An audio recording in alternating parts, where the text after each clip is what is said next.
Assalamualaikum warahmatullahi wabarakatuh.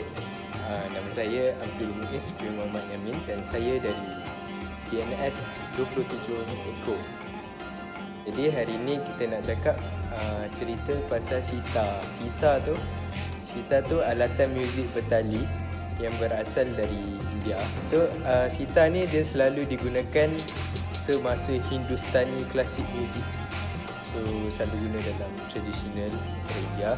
Lepas tu sitar ni dia diperkenalkan pada pertengahan abad 18, tetapi dia dibuat pada abad 13. Sitar pernah jadi popular pada tahun 1960 sebabkan seorang orang India yang bernama Ravi Shankar, iaitu ahli muzik India. Sitar juga pernah jadi popular di barat pada sekitar tahun 1960 dan sitar digunakan oleh band-band yang terkenal seperti Metallica, The Beatles, The Doors, The Rolling Stones dan lain-lain. Sitar diperkenalkan oleh keluarga Vina, iaitu keluarga yang terkenal dengan muzik. Salah seorang ahli keluarga dia, Amir Khusro, mencipta sitar pada abad ke-13. Nama sitar sendiri dia ambil daripada bahasa Parsi, iaitu Sih plus tar, iaitu yang bermaksud 3 tali. Tetapi sekarang orang boleh jumpa dah 21 tali di pasaran. Sitar ni ada 2 jenis, yang sitar moden lah. Satu Ravi Shankar style, lagi satu Gayaki style. So sitar ni dia ada banyak-banyak bahagian kecil dalam sitar. So yang atas sekali tu kita boleh nampak kunti. Lepas tu yang bawah kunti tu kita dapat tengok Bajtarki kunti. Lepas tu ada manka, Lakatika tumba, targan, arpatri, cikari. Yang bawah tu ada gulu, yang tempat bawah sekali tu tar jawari. Yang paling bawah langot, tardadi mogara, tabali dan banyak-banyak lagi. Sitar ni kita boleh nampak dia lain-lain sitar, lain-lain dia punya tali. Ada yang 18, ada yang 19, ada yang 20, 21, 7, 6, banyaklah. So tapi zaman sekarang ni kita dah boleh nampak sitar ni diguna di mana-mana saja, di barat, di timur, China, malah Sabah Sarawak banyak, kat Malaysia pun banyak. Bukan orang India je, tapi kaum-kaum lain pun main sitar juga. So itu je kot pasal sitar. Jadi marilah kita mengimaratkan lagi penggunaan sitar di pesada dunia. Hai, Assalamualaikum. Nama saya Adik Internasional binti Jamaluddin, DNS 27 Eko. Baiklah, hari ini saya ingin berkongsikan salah satu alat muzik tradisional kaum India, iaitu nada suara. Baiklah, nada suara ni dia berasal daripada 2 patah perkataan, iaitu nada dan suara. Nada ini membawa maksud sebagai bunyi yang menenangkan, manakala suara membawa maksud sebagai not. Nada suara ni dia diperbuat daripada pokok acang, buruh dan juga kayu cendana. Instrumen ni mempunyai 7 lubang yang ditutup dengan jari mengikut rentak musik apabila pemain yang sedang meniup alat tersebut. Nada suara ni merupakan instrumen yang paling lazim dalam setiap upacara tradisional, terutamanya semasa upacara perkahwinan. Semasa majlis upacara perkahwinan dijalankan, pengantin lelaki akan mengikat tali di leher pengantin perempuan. Ketika inilah, tafil dan nada suara akan mewujudkan satu muzik yang sungguh rancak untuk elakkan perhatian pengantin lelaki terhadap perkara lain. Secara tidak langsung, dan boleh menghindari kedua-dua pengantin daripada mendengar perkara yang tak sepatutnya mereka dengar pada saat indah mereka. Nada suara ni, dia tergolong dalam keluarga aerofon ataupun tiupan bukan loyang yang mempunyai bunyi terkuat di dunia.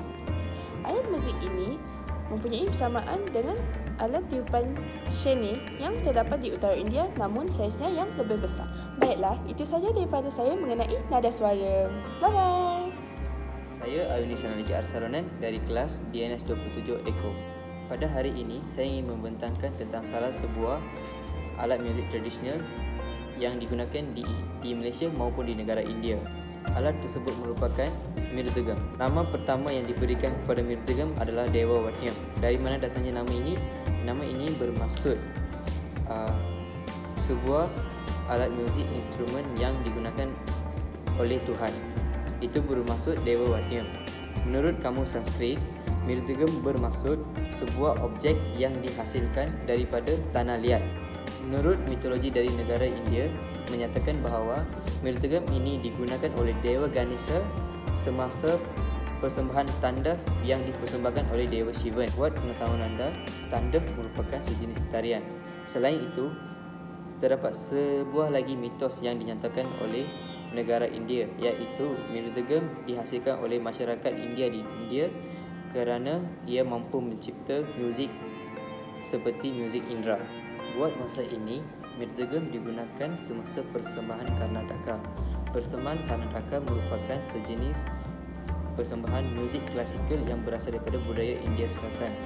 Di Malaysia pula, mirdegam digunakan semasa upacara perkahwinan. Bukan itu sahaja, mirdegam turut digunakan sewaktu nyanyian lagu keagamaan di kuil ataupun semasa sebarang upacara keagamaan dijalankan.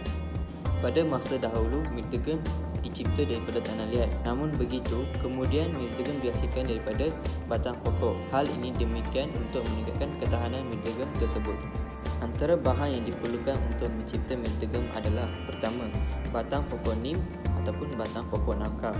Kedua, tali getah.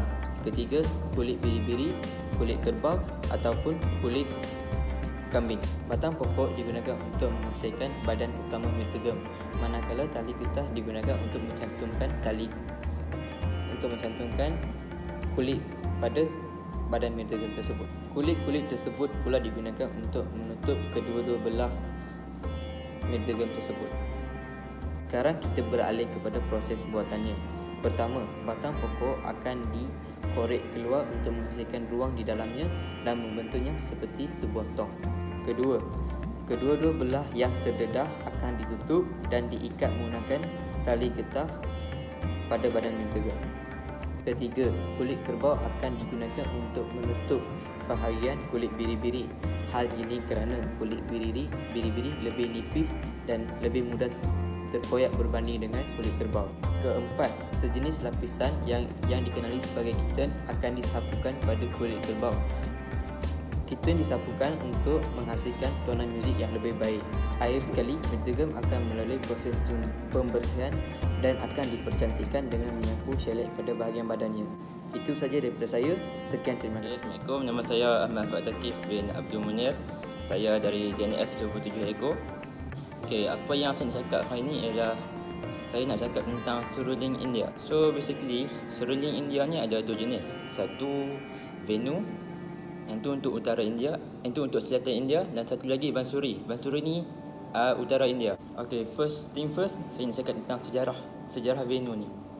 Okey, so Venu ni ialah apa orang kata? Alatan muzik yang tertua dekat India lah orang kata kan. So Venu ni berkait rapat dengan Tuhan pertama India, Tuhan pertama Hindu, iaitu Krishna. Kalau hampa tengok dekat gambar, ada Tuhan Hindu tu dia tengah main seruling. Yang tu lah Tuhan Krishna. Lepas tu Tuhan kedua iaitu Lord Vishnu. Lord Vishnu ni dikaitkan dengan Putri sebagai Venugopala dan bermain Flute of Creation. So ada dua gaya untuk bermain Venu ni. Yang pertama ialah Hindustani style atau dikenali sebagai Bansuri. Satu lagi ialah Carnatic style.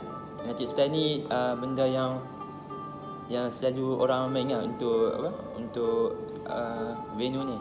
So Venu ni dinyatakan di mitologi India dan juga cerita-cerita dongeng dekat India. So Venu ni tak ada dalam bahagian Carnatic style punya ni, tapi bila dah ada penlibatan oleh Sri Sharabu Shastri. Nak tahu Sri Sharabu Shastri ni Venu punya player lah, Venu punya pemain flute ni lah. Yang kedua ialah cara pembuatan Venu. Venu ni dibuat daripada buluh, tapi bukannya sekadar buluh. Buluh ni boleh dijumpai dekat timur laut India. Ni macam mana nak buat venue ni? Okey, buluh yang dituai dengan dia punya diameter yang sesuaian akan dipotong. Lepas dipotong, dia akan salut dengan minyak-minyak resin yang semula jadi. Lepas tu dia akan dikeringkan. Dan bila dikeringkan tu, tukang buat venue ni akan mengkaji akan check dia punya kelincinan, dia punya kepanjangan dia. Jadi venue ni akan bunyi dia makin sedap lah. So lepas tukang buat ni dah habis check semua ni, mereka akan mark dia punya position untuk venue ni dengan menggunakan road metal dengan dia punya diameter yang berbeza. Jadi venue ni selalu dimainkan dekat upacara keagamaan kaum Hindu. Jadi kalau hampa tengok kaum India bunyi macam seruling tu, yang tu lah venue. Jadi macam mana nak main alat muzik ni? Mula-mula jari ni paling main peranan kan, dalam menutup dan membuka lubang supaya memastikan bunyi yang menarik lah bila orang dengar kan. Dan penting dalam persembahan berdasarkan muzik naga. Itu sahaja daripada saya mengenai seruling India ni. Selamat malam, terima kasih.